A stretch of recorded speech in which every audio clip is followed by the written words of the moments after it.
Hello, నేను miss రావు. Indian pharma sector ఇప్పుడు చైనాకి మళ్ళింది. ట్రంప్ తీసుకున్నటువంటి నిర్ణయం కారణంగా అమెరికాని వదిలేసి ఇప్పుడు చైనా వైపు చూస్తూ ఉంది. ట్రంప్ 100% ఫార్మా ప్రొడక్ట్స్ మీద ఇంపోర్ట్ డ్యూటీస్ వేస్తానని చెప్పి ప్రకటించారు. దాంతో ఫార్మా సెక్టర్ అంతా కుప్పకూలిపోతుంది, ఫార్మా సెక్టర్ అంతా దెబ్బతింటుంది అని అంచనాలు వేశారు. కానీ ఇప్పుడు చైనా ఇంపోర్ట్ డ్యూటీస్ 30%ని కంప్లీట్గా తొలగించేసింది. 0% ఇంపోర్ట్ డ్యూటీతో ఇప్పుడు ఫార్మాస్యూటికల్స్ని ఇండియా నుంచి చైనాకు ఎక్స్పోర్ట్ చేయొచ్చు.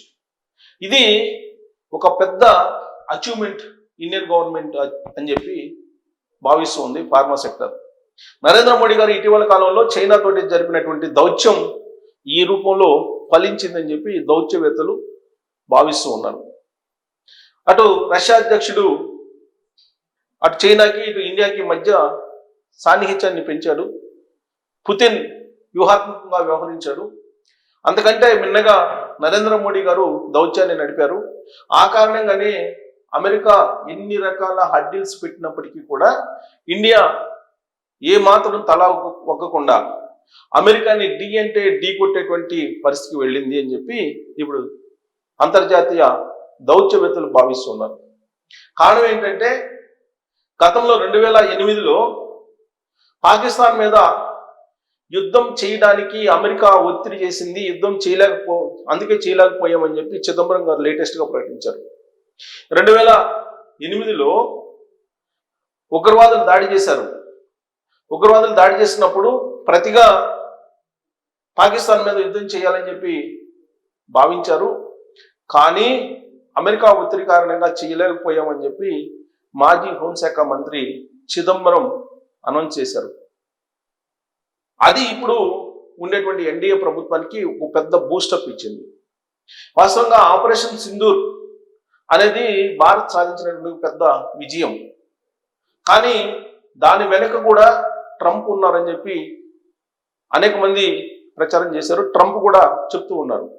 దాదాపు ఇప్పటికే అనేక వేదికల మీద అమెరికా అధ్యక్షుడు ట్రంప్ భారత్ పాకిస్తాన్ మధ్య జరిగేటువంటి యుద్ధాన్ని నేను ఆపేశాను, ఇప్పటివరకు 7 యుద్ధాలను ఆపేశాను, వాటిలో అత్యంత పెద్ద యుద్ధం పాకిస్తాన్ ఇండియా మధ్య జరిగినటువంటి యుద్ధం అని చెప్పి ఆయన చెప్తూ ఉన్నారు. కానీ అది అవాస్తవం అని చెప్పి అమెరికాకు సంబంధించినటువంటి రిపబ్లికన్ లీడర్సే చెప్తూ ఉన్నారు. రిపబ్లికన్ పార్టీ తరఫు నుంచి అమెరికా అధ్యక్షుడిగా ట్రంప్ ఉన్నారు.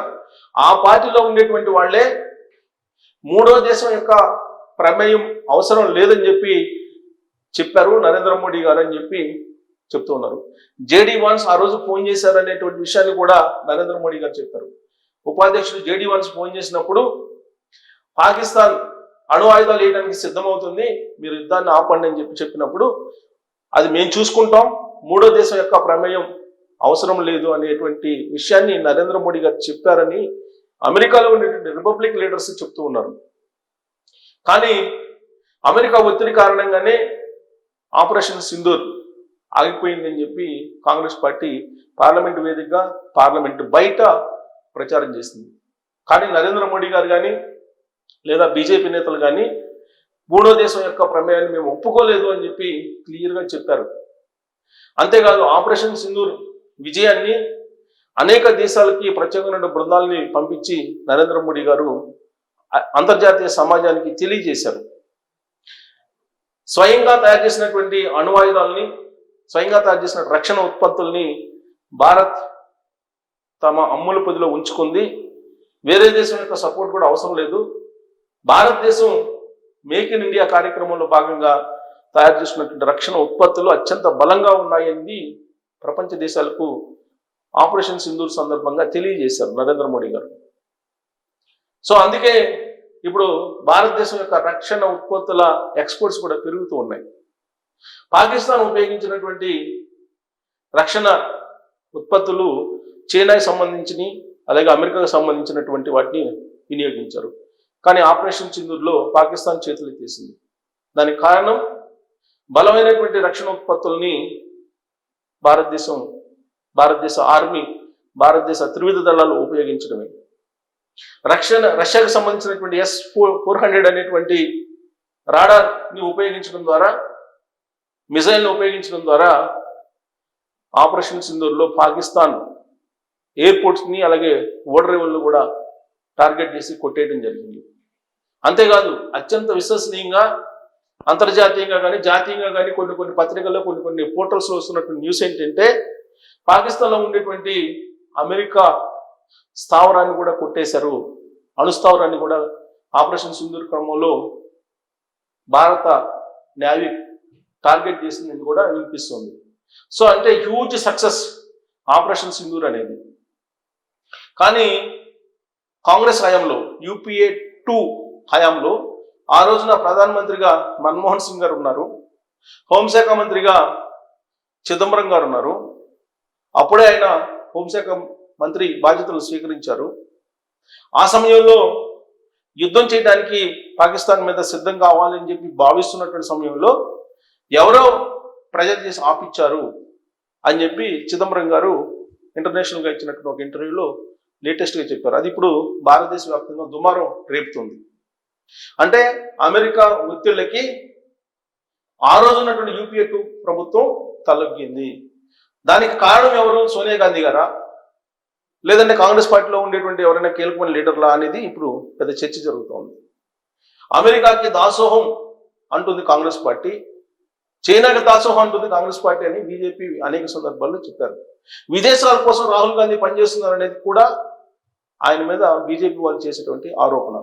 ఇలాంటి సందర్భంలో ఇప్పుడు చిదంబరం ఇచ్చినటువంటి ఇంటర్వ్యూ, ఆయన చేసినటువంటి వ్యాఖ్యలు కాంగ్రెస్ పార్టీని ఇరుకుని పెట్టేటువంటి పరిస్థితి ఏర్పడినటువంటి తరుణంలో చైనా ఇప్పుడు ఫార్మాస్యూటికల్స్కి ఉన్నటువంటి 30% ఇంపోర్ట్ డ్యూటీని లిఫ్ట్ చేసేసింది.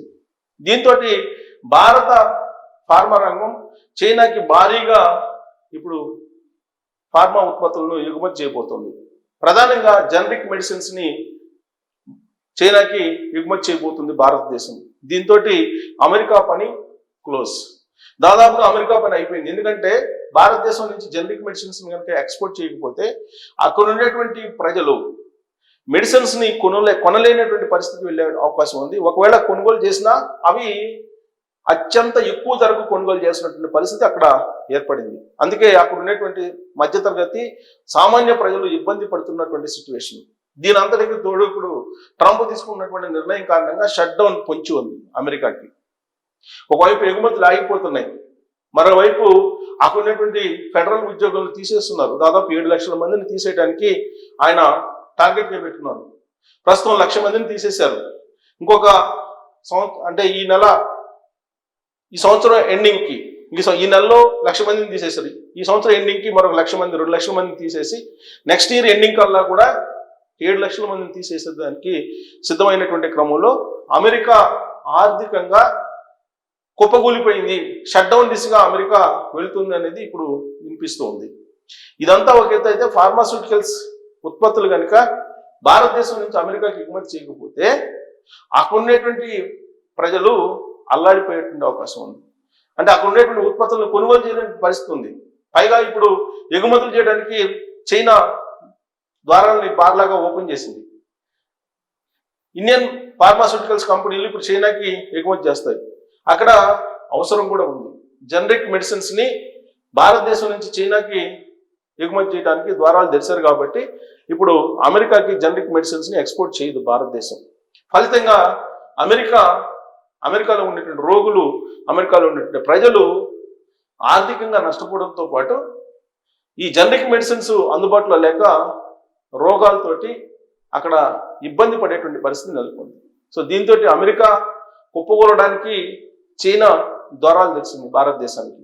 ఇదంతా కూడా నరేంద్ర మోడీ గారు వ్యూహాత్మకంగా చేసినటువంటి దౌత్యం యొక్క ఫలితం అని చెప్పి అంతర్జాతీయంగా చర్చ జరుగుతున్నటువంటి క్రమంలో మరి ఇదంతా కూడా నరేంద్ర మోడీ గారి క్రెడిటేనా, లేదంటే అమెరికాని టార్గెట్గా చేసుకొని చైనాని ఇలాంటి వెసులుబాటును భారతదేశం కల్పించిందా? కారణం ఏంటి అనే దాని మీద మీరు కామెంట్ చేయొచ్చు. Thank you.